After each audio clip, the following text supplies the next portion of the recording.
¿Ves el barril? Aproximadamente 1.4 metros de alto. No tiene nada de inusual, excepto por el hecho que se balancea y se hunde justo encima del caos agitado de las cataratas del Niágara. Otro momento o dos, y el barril se precipita sobre el borde y hacia el fondo de la cascada, a más de 52 metros hacia abajo.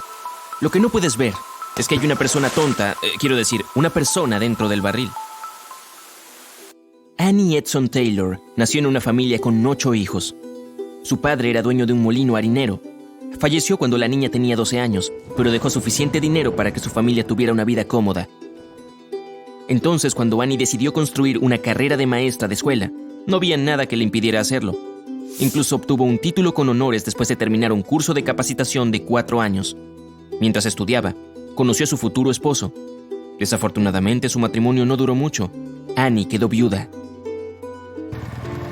La mujer pasó décadas de su vida en todo tipo de trabajos como maestra y moviéndose entre diferentes lugares. Años más tarde, terminó en Bay City, Michigan. Quería ser profesora de baile, pero no había escuelas de baile en esa ciudad. No hubo problema. Taylor abrió una propia. En 1900 se trasladó a la ciudad de Sault Ste. Marie para enseñar música. Posteriormente viajó a San Antonio, Texas, e incluso visitó Ciudad de México en busca de trabajo. Cuando este intento falló, regresó a Bay City. Pero todo este viaje, aunque emocionante, la dejó casi sin dinero y con muy pocas pertenencias. Necesitaba encontrar una manera de reforzar su cuenta bancaria para cuando ya no pudiera trabajar. Un día estaba leyendo un artículo de periódico sobre unas personas temerarias que habían estado cabalgando al pie de las cataratas del Niágara. Se le ocurrió una idea. Pensó. ¿Por qué no lo hago mejor y me sumerjo en la cascada? Si sobrevivo, me haré famosa. En verdad, Annie no tenía ninguna duda de que saldría viva de esta aventura. Era una mujer excepcionalmente decidida y optimista. Por eso se puso manos a la obra de inmediato, poniendo en práctica su plan. Annie no fue tan ingenua como para creer que lograría sobrevivir a la caída sin algún tipo de protección. Es por eso que eligió usar un barril de pepinillos hecho a medida. Ella misma diseñó el recipiente. Primero, dibujó un diagrama e hizo un prototipo de cartón. Luego, recogió a mano cada pieza de madera que tenía que usarse para el barril. Una empresa local que producía barriles de bebidas utilizó esta madera para construir el barril. Era un contenedor desigual de 1,5 metros de alto y 1 metro de ancho, hecho de roble blanco y que pesaba cerca de 72 kilogramos. Estaba asegurado por 10 aros de metal anchos. Dentro del barril había un arnés de cuero para evitar que Annie rebotara y un colchón para amortiguar la caída. Se colocó un enorme bloque de metal de 90 kilogramos en la parte inferior del barril. Tenía que servir como lastre, manteniendo el barril en posición vertical. Pronto, todo estuvo listo para el espectáculo. Annie decidió realizarlo en su cumpleaños 63, el 24 de octubre de 1901. Curiosamente, la mujer les dijo a los periodistas que tenía 40 y tantos años. Las personas que se suponía que iban a ayudar a Taylor con su zambullida se mostraron escépticas. Incluso el día en que tenía que realizarse, el evento se pospuso varias veces. Los asistentes tenían miedo que si algo salía mal, ellos serían los culpables. Pero finalmente, cerca de las 4 de la tarde, se cargó el barril en un bote de remos y Annie se metió al interior. Sostenía su almohada de la suerte en forma de corazón. Los asistentes enroscaron la tapa y respiraron un poco de aire fresco. Tenía que haber suficiente para respirar durante 1 hora, pero se suponía que todo el truco tomaría mucho menos tiempo, unos 20 minutos. Finalmente, se taponó el orificio utilizado para ventilar el aire y la valiente mujer se alejó flotando en su arriesgado desafío. Varios miles de espectadores estaban observando el proceso. El contenedor con Annie adentro fue remolcado desde el lado canadiense más profundo del Niágara hacia la catarata Horseshoe. Es la más grande de las 2 cascadas que forman las cataratas del Niágara. Cerca de Goat Island, el barril se dejó a la deriva y flotó hacia la catarata poderosa. ¿Annie estaba nerviosa? Sí, eso sería quedarse corto. Su corazón latía salvajemente en su pecho. Su respiración era rápida, demasiado rápida. Tenía las manos y los pies fríos y las palmas sudorosas. Se sintió como si no hubiera suficiente aire dentro del contenedor de madera, pero la mujer estaba decidida a ser valiente. De repente, el barril aceleró. Quedó atrapado en la corriente y se precipitó hacia el borde de la cascada. La gente que miraba desde la orilla ya no podía verlo. Se perdió en la niebla que rodeaba el remolino de agua. Dentro de su frágil refugio, Annie escuchaba el rugido de las cataratas que se hacía cada vez más fuerte. Un momento de extraña calma en el mismo borde y el cañón se precipitó desde una altura mayor que el Arco del Triunfo en París. La caída fue más corta de lo que Annie había esperado. Unos segundos después, su embarcación golpeó la superficie y se hundió. El barril giraba salvajemente y se agitaba como una ramita. Un momento después, resurgió. El barril estaba intacto, pero el agua ya había comenzado a filtrarse. Después de ir a la deriva río abajo por un tiempo, el barril se detuvo en una roca en el río. Inmediatamente los asistentes de Annie llegaron a su lado. Un grupo de hombres ansiosos rompió la tapa. Annie, mareada, magullada y aferrada a la almohada empapada, los miraba. Uno de los rescatistas estaba tan conmocionado al verla viva que agarró un megáfono y gritó esta noticia a los espectadores. El Maid of the Mist, un barco turístico que estaba cerca, tocó la bocina para celebrar el éxito de Annie. Annie dijo más tarde que había perdido el conocimiento solo una vez, justo después de la caída. El resto del tiempo estuvo alerta y sintiendo todo lo que le estaba pasando al barril. Annie encontró la fama que había estado buscando. Fue apodada la diosa del agua y obtuvo el estatus de celebridad casi instantáneamente después de su aventura. La gente incluso escribió poemas sobre ella. Lamentablemente, no logró ganar tanto dinero como esperaba, y su fama fue fugaz. Annie escribió sus memorias e iba a vender el libro cerca de las cataratas del Niágara, pero su representante desapareció, habiendo robado su barril. Annie gastó casi todos sus ahorros en detectives privados, tratando de recuperar ese objeto. Había estado planeando usarlo como accesorio mientras pronunciaba discursos públicos. Algún tiempo después, el barril fue visto en Chicago. Pero antes de que Annie pudiera ponerle las manos encima, el barril volvió a desaparecer, esta vez para siempre. Lo único que podía hacer Annie era posar para fotografías en su puesto de souvenirs. También trató de escribir una novela y reconstruir su caída en el cine, pero nunca se mostró en ninguna película. En 1906, la mujer incluso mencionó que podía zambullirse por segunda vez en la cascada, pero nunca sucedió. Varios años después del truco de Annie, tanto las autoridades canadienses como las de Nueva York introdujeron leyes especiales. Se suponía que debían evitar que los tomadores de riesgos siguieran los atrevidos pasos de la maestra de escuela. No impidió que la gente lo intentara y se enfrentara a enormes multas. Bueno, al menos fue más divertido que un barril de monos. Bien, son mediados del siglo XIX. No hay películas ni televisión y definitivamente no hay internet. Sí, una persona no tiene muchas opciones de entretenimiento, pero un hombre encontró la forma de emocionar a las masas, incluso si eso significaba poner su vida en juego. Se llamaba William Leonard Hunt, más conocido como el Gran Farini. 1852, Bowmanville, Ontario. El futuro doble, viajero e inventor es un chico de 14 años con grandes ambiciones. Decidió que nació para ser un artista, pero sus estrictos padres ni siquiera le permiten ir al circo, probablemente la mayor fuente de entretenimiento de la época. El joven Willy comienza a practicar con un alambre de cobre en su corral, entrenándose para cruzarlo. Y también arma un trapecio improvisado.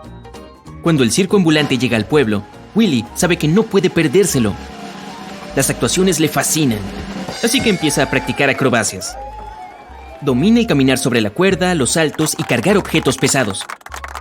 A su padre le aterroriza la idea de que su hijo pueda desperdiciar toda su vida haciendo esas tonterías. Así que hace un trato con el joven Willy. Puede seguir divirtiéndose con sus acrobacias si estudia medicina. Pero cuando Willy tiene 21 años, su padre viaja a Inglaterra. Con su viejo lejos, se presentó su oportunidad. Un comité de la feria fue a ver al joven artista. Necesita saber si puede caminar por la cuerda floja sobre el río Ganaraska. Verás, las ferias locales estaban perdiendo su toque. Las mismas actuaciones, la misma comida, todo igual. Este tipo podría ser esa brisa de aire fresco y excitante que la feria necesita desesperadamente. Podría ser el hombre caminando por el cielo. Sería un trato hecho. William Hunt tuvo una impresionante actuación. Ahora solo necesitaba un nombre que le hiciera justicia al acto y dejara una huella en la mente de la gente. Leyó una vez sobre un aventurero médico italiano llamado Luigi Carlo Farini. Así que, inspirado, se llama a sí mismo Signor Farini, después el Gran Farini. La cuerda fue atada de un edificio de 4 pisos a otro, 20 metros a través del Ganaraska. El periódico local anunció esta actuación, llamándola La Gran Ascensión. Fue un éxito. Aún así, Farini no fue el más grande, seguía siendo el número 2 luego del Gran Blondin. quien caminó por más de 300 metros en una cuerda floja a través del río Niágara, pocos meses antes de la maniobra del Ganaraska. Farini sabía que tenía que mejorar sus habilidades, admiraba a Blondin, pero claro que deseaba superarlo. Blondin era difícil de superar, más experimentado que Farini y 14 años mayor. No solo hacía acrobacias, sino que también era divertido. Era un artista en todo sentido. Caminaba por la cuerda con los ojos vendados, con las manos esposadas, cargando a su representante, empujando una carretilla o con un saco sobre su cuerpo. Cuanto más loco, mejor. O se paraba en medio de la cuerda para cocinar un omelette y servirlo a los pasajeros de los barcos turísticos del Niágara. Un año después, en 1860, Farini realizó el mismo paseo por el Niágara. Podía replicar las acciones, cubrirse con un saco, cargar a una persona, hacer saltos mortales y demás. Pero Farini superó a su competencia al balancearse sobre su cabeza, colgarse de la cuerda por los dedos de los pies y al cargar una tina en su espalda. Mientras caminaba, incluso bajó una cubeta al río para tomar agua para el lavado. Blondin afirmó que nadie podría realizar sus acrobacias, así que el señor Farini retó a su ídolo varias veces, queriendo competir sobre el Niágara. El gran Blondin nunca aceptó ninguno de los desafíos, siendo uno de ellos que Farini cargaría a Blondin hasta media cuerda y viceversa el resto del camino. No importaba lo que Farini hiciera, nunca pudo salir de la sombra del gran Blondin, quien era el número uno, incluso ante los ojos de la realeza. El príncipe de Gales y futuro rey de Inglaterra quedó impresionado por la actuación de Blondin. Eso desairó a Farini. A pesar de que Blondin siguió demostrando ser un gran artista y se mantuvo en el primer lugar, Farini en realidad hizo más dinero. Blondin necesitaba pedir cooperación para conseguir efectivo. Farini, sin embargo, era bueno en los negocios. Se las arregló para conseguir un acuerdo con los ferrocarriles regionales. Tendría un porcentaje de los boletos vendidos de cada tren con destino al Niágara para ver su espectáculo. Mientras tanto, en casa, cuanto más lograba el joven, más se decepcionaban sus padres de él. No era el médico que su padre quería que fuera. Sin el apoyo de su familia y perdiendo la batalla por el primer puesto con Blondin, el gran Farini siguió adelante por su cuenta, pero no por mucho. En 1861, el chico de 23 años se casó con una belleza llamada Mary Osborne. La vida como esposa de un acróbata no es muy común. El hombre la entrenó para llevarla en su espalda durante sus caminatas por la cuerda floja, y ella se convirtió en su compañera de actuación. Hasta un trágico día el año siguiente, cuando Mary levantó una mano para saludar al animado público. Perdió el equilibrio y se resbaló, pero Farini logró agarrar su vestido con una mano. Mientras subía a su joven esposa, el destino decidió otra vez lo contrario. La prenda se rasgó de pronto y ella cayó. Farini estaba hecho un desastre. Pero como dicen, el tiempo cura todas las heridas.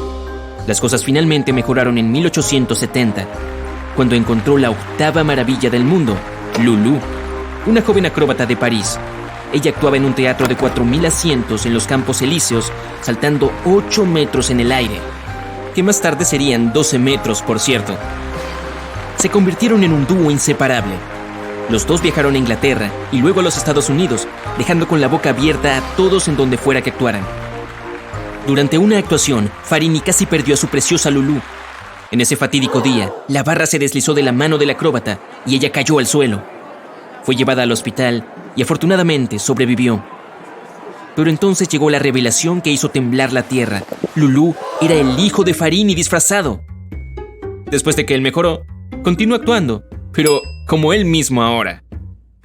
El Acuario Real de Westminster en Londres fue un famoso centro de entretenimiento enorme. Tuvo algunas dificultades financieras, así que le pidieron ayuda a Farini. Durante algún tiempo, trabajó como inventor y creó una loca máquina para emocionar a los espectadores.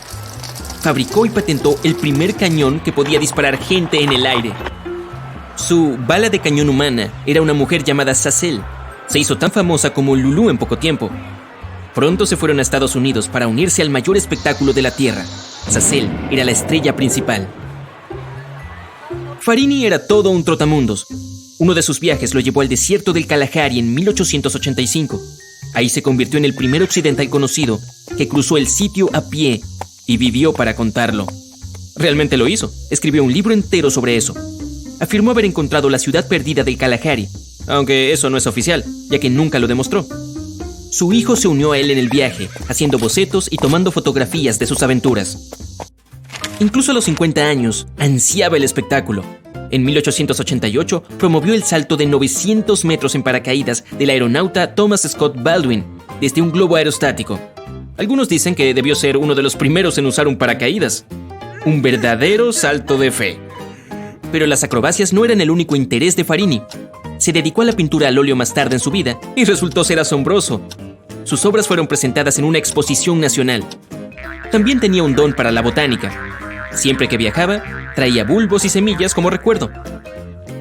Incluso publicó 2 libros sobre plantas y flores. Gracias a una vida llena de viajes, podía hablar 7 idiomas. También como para traducir algunas historias de los periódicos alemanes. Bueno, él tuvo ayuda de su esposa, una concertista alemana llamada Anna Müller, con quien se casó en 1886. A medida que Farini envejeció, comenzó a dedicar su tiempo y energía a otros proyectos. Fue un exitoso inversor en la minería, el ferrocarril y otras industrias. También se tomó en serio la idea de inventar. Tenía más de 30 patentes para creaciones como máquinas envasadoras de latas, partes de calderas de vapor y motores, así como equipos de jardín y de teatro.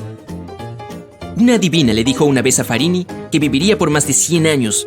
Y estuvo cerca, ya que él llegó a los 90 y probablemente no se aburrió ni un solo día de su vida.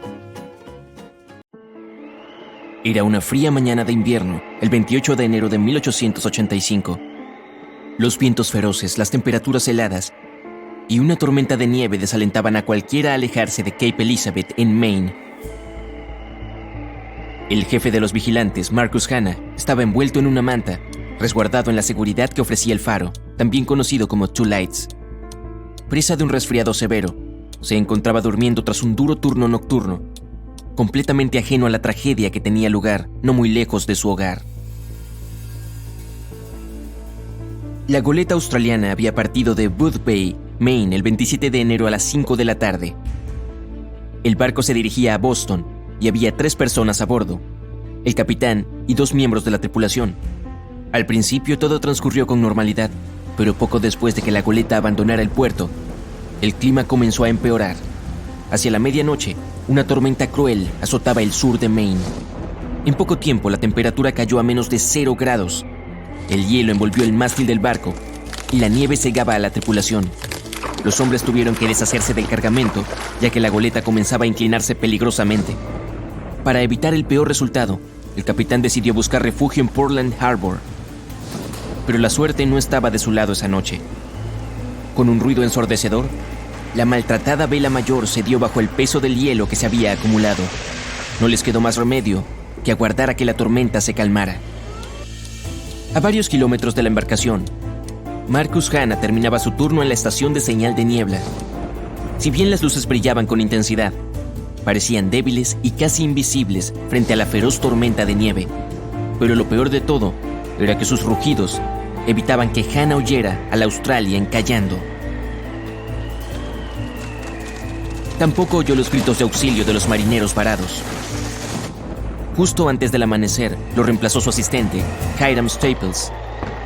Hanna se puso una bufanda alrededor de su cara y partió hacia casa. Afuera hacía unos menos 7 grados Celsius, pero el viento helado y estridente lo llevaba a sentir que hacía aún más frío. En más de una ocasión se vio obligado a arrastrarse con manos y rodillas para superar las ráfagas implacables. Cuando llegó a casa, su esposa tuvo que esforzarse para quitarle la bufanda de la cara. La lana se había congelado y pegado a su barba. Después de que su esposo bebiera un poco de café y se metiera en la cama, la señora Louise Hanna fue a apagar las luces. De pronto, notó una sombra oscura en la orilla rocosa. Un barco se había encallado. La mujer regresó a casa a toda velocidad y despertó a su esposo. Marcus Hanna no dudó. Sin pensar en su salud ni en la enfermedad que lo había debilitado, corrió al rescate. Se puso sus botas, su abrigo grueso y un gorro y se dirigió a la estación de señal de niebla a través de los montículos de nieve. Acto seguido, alertó a su asistente. La embarcación estaba encallada a cientos de metros. Hanna y Staples vieron a 2 hombres aferrados al aparejo helado. El hielo que los cubría los había dejado rígidos y tenían demasiado frío como para pedir ayuda. Incapaz de soportar el clima, el capitán había sido arrastrado hacia la oscuridad horas atrás. Hannah decidió arrojar una cuerda hacia el barco, pero tenían que apurarse. La marea estaba creciendo. Cada ola cubría la goleta con más y más hielo. El peso adicional amenazaba con derribar el barco en cualquier momento. Mientras tanto, la señora Hannah alertaba a las otras familias de la estación. La única persona que podía ser de ayuda en esta terrible situación era el hijo de 15 años de Staples. Hannah lo envió a congregar a los vecinos. Mientras Hiram Staples caminaba con dificultades hacia la estación de salvavidas más cercana, Marcus Hannah se movía con cuidado por las rocas resbaladizas cubiertas de hielo. Combatía contra los vientos severos y los golpes helados del mar. Si trastabillaba, las olas lo tragarían. Se acercó todo lo que pudo al barco, mientras gritaba frases alentadoras a los marineros aterrados. La goleta estaba demasiado lejos de la orilla como para poder alcanzarla sin empaparse. Hannah se metió en el agua hasta los muslos y se apoyó contra el acantilado. Luego comenzó a arrojar la cuerda con peso hacia el barco, pero fue en vano. La cuerda no llegaba a su destino, o se resbalaba antes de que pudieran atraparla. Los incontables intentos fallidos comenzaron a desanimar a Hannah. Sabía que no aguantarían mucho más. Decidió descansar un momento y salió del agua para sentarse y recuperar las fuerzas. Sin embargo, tras unos minutos, el guardia exhausto se dio cuenta de que estaba quedándose dormido. Esa era una manera segura de congelarse y no volver a despertar. Así que se levantó de un golpe y comenzó a saltar con fuerzas para entrar en calor. Tras agitar los brazos y pisar con fuerza, logró sentirse más alerta. Pero, cuando volvió a mirar hacia el mar, encontró algo que le heló la sangre. La goleta estaba desmoronándose bajo la presión de la marea creciente. Esto hizo que reuniera las fuerzas que le quedaban y no se diera por vencido. Sus esfuerzos dieron frutos. El primer intento fue un éxito. La cuerda aterrizó cerca de Irving Pierce, uno de los marineros, y se quedó en su lugar. Pero Pierce no lograba mover sus manos congeladas, ni siquiera para salvar su propia vida. Entonces, Hannah y el otro marinero, William Keller, comenzaron a alentar a Pierce. Varios minutos después, el hombre logró escapar de su prisión de hielo, tomar la cuerda y atarla alrededor de su cintura. Tras recibir una señal de Hannah, un Pierce medio congelado se arrojó al mar. El vigilante del faro sabía que no había tiempo para esperar ayuda extra. Acumuló la fuerza que le quedaba y comenzó a tirar de la cuerda hacia la orilla. Pierce subía y bajaba con las olas, como una boya. Hannah temía que no lo consiguiera, pero no dejó de tirar. Por fin, el marinero llegó a la orilla. Desplomado sobre las rocas, parecía apenas vivo y Hannah colapsó junto a él. Un momento después volvió a levantarse, desató la cuerda de Pierce y volvió a sumergirse en las aguas turbulentas. Keller necesitaba ayuda con urgencia. Aún podía moverse y hasta respondió el llamado de Hannah. Hicieron falta más de una decena de intentos para que la cuerda aterrizara al alcance de William. Se preparó para lo inevitable y se hundió en el mar violento. Lamentablemente, Hannah ya había gastado todas sus energías. En medio del proceso, comenzó a alucinar. Cuando parecía que Keller no se salvaría, el vigilante del faro sintió otro par de manos que lo reemplazaban y tiraban de la cuerda helada. Era Staples. Había regresado a tiempo y había traído a 2 vecinos. Hannah y los 2 sobrevivientes fueron trasladados a la sala de vapor de la estación de señal de niebla. La tormenta seguía azotando con fuerza. Era demasiado peligroso llevar a los marineros exhaustos a casa. Estaban severamente congelados. Para calentarlos, se vieron obligados a cortarles la ropa congelada. Días después, los trasladaron al hospital de Portland. Allí tuvieron una milagrosa recuperación completa. Staples ayudó a la señora Hannah a llevar a su esposo a casa. Ella temía que lo sucedido esa noche le trajera problemas de salud. Pero, para sorpresa de todos, Marcus ya estaba de pie 2 días después. Hasta ayudó a Staples a llevar a los marineros rescatados a Portland en trineo. Por su devoción al deber y su heroísmo, Marcus Hannah recibió el mayor reconocimiento del servicio de faro, la Medalla Dorada de Salvamento. 10 años después, recibió también la Medalla de Honor en calidad de soldado. Esto lo convirtió en la única persona que haya recibido las 2 condecoraciones.